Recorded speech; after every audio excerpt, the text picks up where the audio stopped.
U nastavku naše Taste the Mediterranean priče započet ćemo sa masterclass radionicom glasovite talijanske vinske regije Piemonte. U splitskom hotelu Amfora okupilo se 30-ak vinskih profesionalaca i entuzijasta koji su kroz četverosatno predavanje i kušanje imali priliku upoznati renomirana vina Barola i Barbaresca. Piemonte, first of all, let's start from the name. Piemonte means at the feet of the mountains, and this feature is very important to understand one important element of the wines of this region, the great diversity. We are due to the location, we are between the Alps and the sea, we have a very peculiar climate. It's not maritime, it's not alpine, it's something very peculiar, and with a great diversity. From hill to hill, the conditions of the soil and the climate can change a lot. This gave rise to diversity of grape varieties, first of all, and also a diversity of local wine tradition. The most famous wine of the region are Barolo and Barbaresco. One of the reasons is that these were the first fine wines that started to be created specifically as fine wines for the export in the mid-19th century, in a time where the majority of the production were wines made locally, consumed locally, so wines for more like an everyday consumption, made by farmers for other farmers. Barolo and Barbaresco were made by the first king of Italy, his prime minister, another rich family from the aristocracy, for the European aristocracy of that time. So wines that were born with the idea of creating the finest quality possible. Barolo and Barbaresco are made with a grape variety that's originally from Piemonte or from the northwest of Italy, which is called Nebbiolo. That means nebbia because nebbia is fog. The reason is that it's a grape variety that tends to be ripened later in the autumn when we have fog through the hills.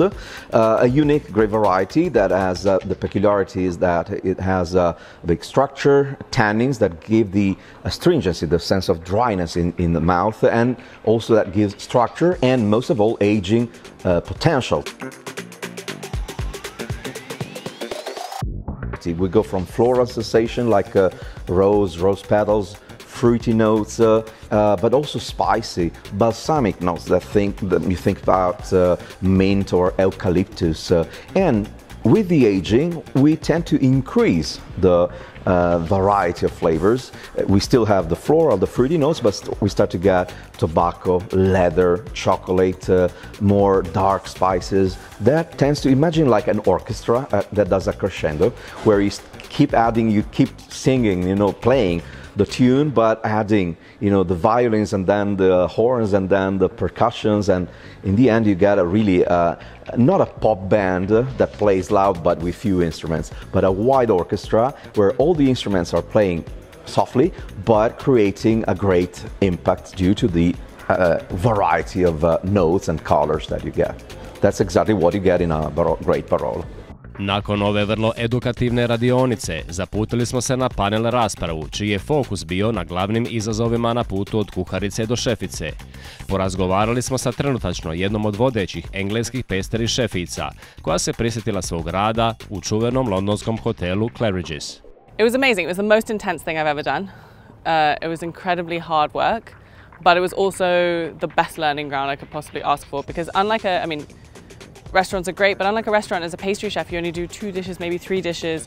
Claridge's, you do everything, So like at 6 in the morning, you're cutting fruit, and then it's, desserts for lunch, and then it's afternoon tea, and then it's a wedding for 300 people, and then a president comes and wants a chocolate sculpture in the shape of their flag. It's just everything, and so it was so varied. So in terms of really building on the fundamentals, because you kind of get the idea at school, but you don't learn how to do it at school. You have to do it. So that was spectacular. I moved to Copenhagen 5.5 years ago. A little bit for love and a little bit for wanting to leave Britain before Brexit.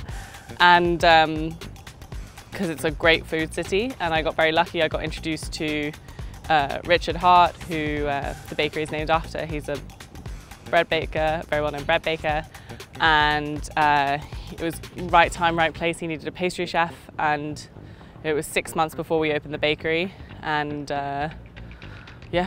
we've been growing it ever since. Hard Bagheri smatra se među najutjecajnijom pekarnicom na svijetu, u kojoj Italija obnaša ulogu izvršne i kreativne direktorice, a krajem godine otvara i svoju vlastitu u Kartageni, gdje će glavni fokus biti na starim tehnikama te raznolikom autohtonom kolumbijskom voću. Pitao sam Taliju što je ono najbitnije u vođenju tako prestižne pekarnice. The number one thing is like, I have to think it tastes good. Do you know what I mean? We have to actually like the stuff, and that's got to be the most important thing.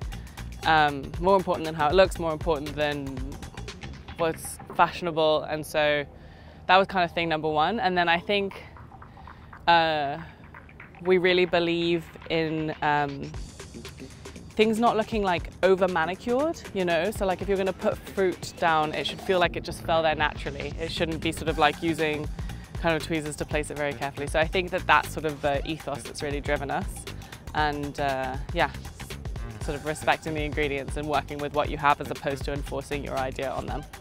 Festival Taste the Mediterranean ima instrumentalnu ulogu u edukaciji te promociji visoke gastronomije, a okuplja vodeće profesionalce koji već 11 godina nesebično dijele svoje znanje te doprinose razvoju hrvatskog turizma. S velikim nestrpljenjem čekamo iduću godinu.